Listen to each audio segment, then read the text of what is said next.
Here's an easy way to make your food more flavorful. If you find that your flavors, like of your seasoning, aren't really coming through at the end of your meal, right? The easiest thing that you can do is buy like whole spices, like this. No, not like this. Like coriander seeds, let's say that, and grind it, like literally before you put it into a dry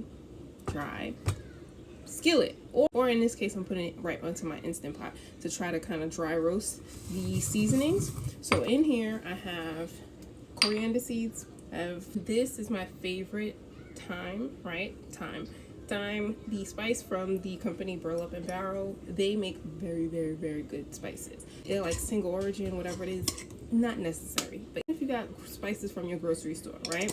If you are able to get them in the whole form, not ground, and then you're able to just get you a thing. I know it seems so old school, but it makes such a difference. Then you put it into the Instant Pot on the like saute method and let it kind of like dry roast for a couple of seconds, a couple of 30 seconds or so. It'll help. Just hopefully that helps you. Let me know. Come back and tell me.